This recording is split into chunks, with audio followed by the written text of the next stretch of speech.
For those of you that have been following my mini pedalboard updates, this is the finished product. I got everything in that I've been waiting on. First thing I did was I sold my Strymon OB.1 compressor, and I replaced it with the AYA R-Comp. It doesn't have a boost built in, and it's pretty simple, but it has a really great sustained and transparent sound. Again, I'm not one of those that uses compression as an effect. I know some guys that do, and I'm kind of an all-on type guy, so I prefer something real subtle. And I loved the OB.1, but it was just I kind of wanted to try out something new, and heard rumors about this guy, so I really like it. And before that is made by a company called Black Eye Effects, just this guy out of his house, and he made that buffer for me, and it helps with the signal and the top end loss since I don't use the true bypass looper, and since not all of my pedals are true bypass. So anyways, that helps with the signal. The Dr. Scientist pedals have stayed the same, my Cosmic Chorus and the cleanness, and then the Timmy's still here.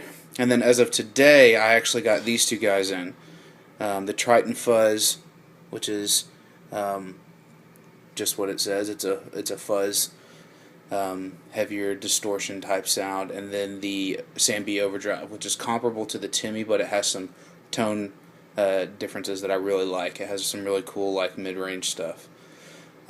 So just got those on the board. I haven't played with them a whole lot, but I'm excited to experiment more.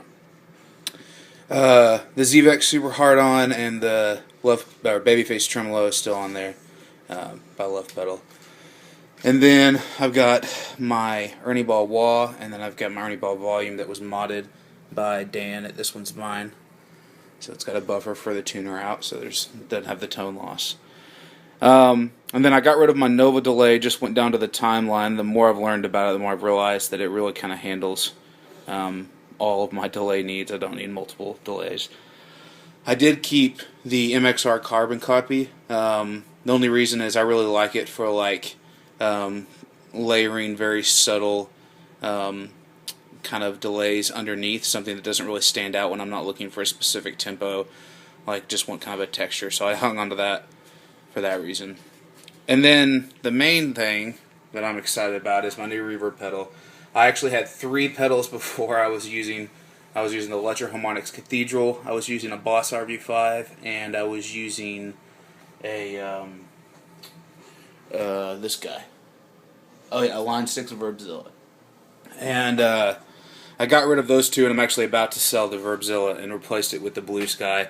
It does everything that those other pedals that I used them for do, and it's just a great high quality pedal. There's a reason that so many people are buying those right now. So that's the board, and then I changed the wiring a little bit. I've still got my MXR Custom Audio Electronics power supply. This thing's great. It just covers a wide variety of pedals that I like to power. As you can see, some of the more obscure ones, the 18 volts and the 9 VACs, and those I'm currently not using, but that's not to say I never will. And then the other thing I did was, actually at Christmas, I got this. It's the Voodoo Lab Pedal Power 2 Plus, and I've actually got it running to where the cable that powers it runs off here, and it plugs into my MXR power supply.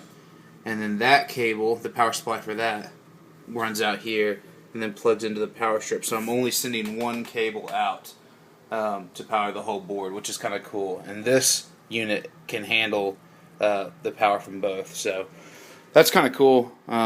It keeps everything powered up and easy to plug in when I show up to play and stuff. I don't have to mess around with multiple cables. So anyways, that's the pedalboard update. Could change in the future, but right now I'm really happy with it, and excited to use it at church and wherever. Peace.